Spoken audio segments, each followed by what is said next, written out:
Assalamualaikum warahmatullahi wabarakatuh. Saya Vicky Irma Larviana. Di sini saya akan mempresentasikan hasil askep saya dengan judul Asuhan Keperawatan dan Laporan Panduan dari Prolaps Uteri. Untuk definisi dari prolaps uteri adalah merupakan turun atau keluarnya sebagian atau seluruh uterus dari tempat asalnya melalui vagina sampai mencapai atau melewati introitus vagina. Kemudian etiologinya itu ada partus berulang menelan sebelum pembukaan lengkap. Kemudian ada laserasi dinding vagina bawah, ada pengeluaran plasenta secara paksa. Kemudian juga ada karena menopause. Untuk manifestasi klinisnya itu ada perasaan adanya suatu benda yang mengganjal atau menonjol di genitalia ekstra.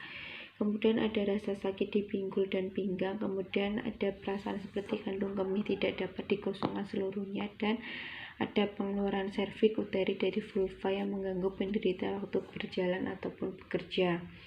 Kemudian untuk penata laksanaannya itu bisa dengan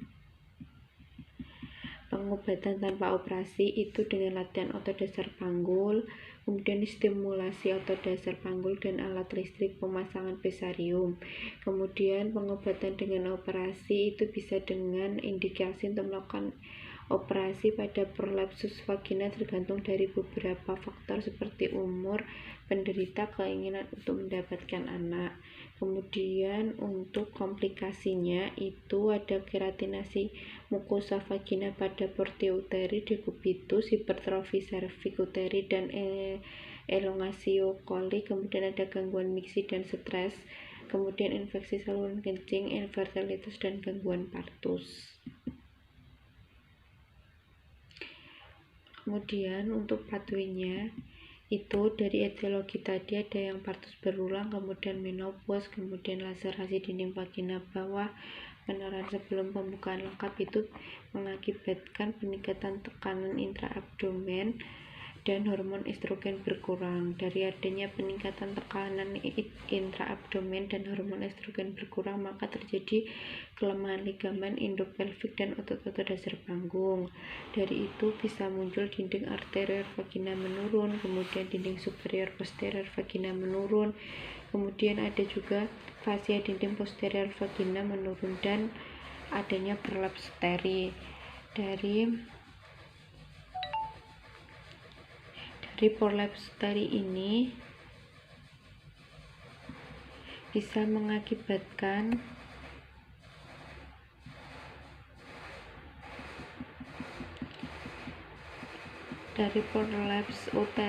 dapat mengakibatkan grade 1, grade 2, dan grade 3.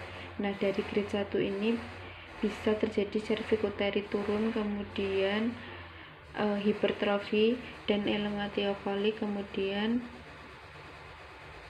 dari grade 2 ini terjadi serviks uteri keluar dari introitus vagina, kemudian terjadi gesekan fisik atau celana dengan uteri dan kursi, lalu terjadi dekubitus. Untuk grade 3 ini akan terjadi seluruh uterus keluar dari vagina atau posidensia, kemudian terjadi histerektomi, lalu keratinisasi dan infertility. Nah, dari infertility kemudian keratinisasi itu maka terjadi kerusakan integritas kulit, nyeri akut, ansietas, dan resiko infeksi.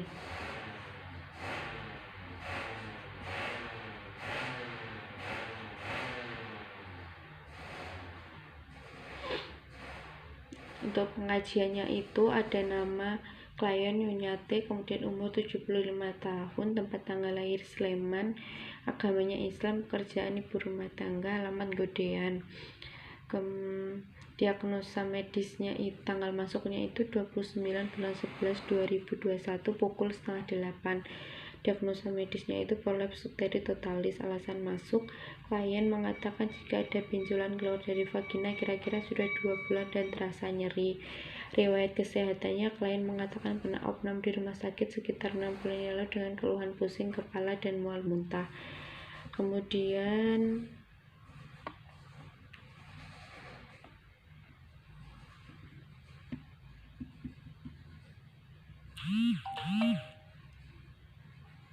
Untuk riwayat KB itu klien pernah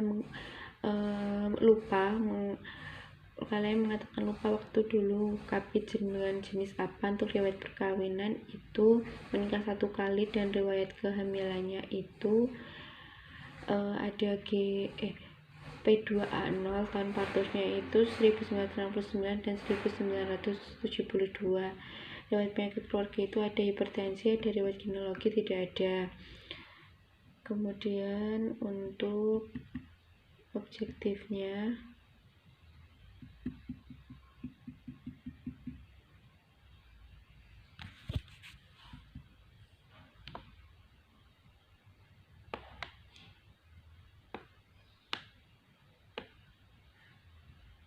untuk obat-obatan yang sekarang diminum itu ada cefazolin 20 gram, paracetamol 1 gram per 8 jam, infus RL dengan 20 TPM, penggantian tampon 24 jam setelah OP. Kemudian untuk analisa datanya ini pasien mengatakan masih nyeri di bagian bekas operasi dengan skala 4. Pasien mengatakan luka yang dirasakan perih dan sedikit panas.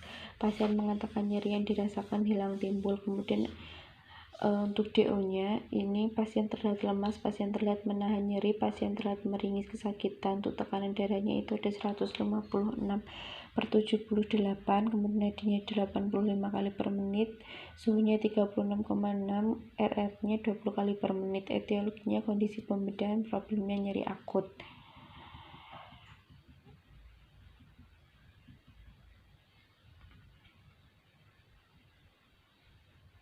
Terus untuk gangguan mobilitas fisik yang berhubungan dengan nyeri itu DS-nya pasien mengatakan tidak bisa miring kiri kanan karena nyeri. Pasien mengatakan untuk berpindah di tempat tidur dan duduk dibantu oleh keluarga pasien. DO-nya pasien tampak dibantu oleh keluarga untuk berganti posisi. Pasien tampak menahan nyeri ketika miring maupun duduk. Untuk ansietas itu yang berhubungan dengan kekhawatiran mengalami kegagalan, itu pasien mengatakan cemas dan takut dengan kondisinya sekarang. Kemudian pasien terlihat cemas dan terlihat bingung. Kemudian ada resiko infeksi berhubungan dengan efek prosedur invasif. DS-nya pasien mengatakan nyeri pada bekas operasinya. DO-nya luka pasien terlihat bagus dan tidak ada cairan, tidak ada pembengkakan, dan tidak ada tanda-tanda kebiruan ataupun kemerahan. Untuk defisit nutrisi berhubungan dengan faktor psikologis, misalnya stres, keengganan untuk makan, itu DS-nya pasien mengatakan mual-mual dan tidak nafsu makan. Setelah operasi, pasien mengatakan lemas dan pucat. DO-nya pasien terlihat pucat dan tampak lemas. Gangguan pola tidur yang berhubungan dengan hambatan lingkungan itu pasien mengatakan tidak bisa tidur karena nyeri yang dirasakan. Pasien mengatakan sering terbangun. Kemudian DO-nya pasien terlihat cemas dan menahan nyeri. Untuk prioritas diagnosanya itu ada nyeri akut berhubungan dengan proses pembedahan, defisit nutrisi berhubungan dengan faktor psikologis, dan gangguan mobilitas fisik berhubungan dengan nyeri. Untuk perencanaannya itu untuk yang nyeri akut itu setelah dilakukan tindakan keperawatan selama 2 kali 24 jam didapatkan kriteria hasil dengan indikator tingkat nyeri keluhan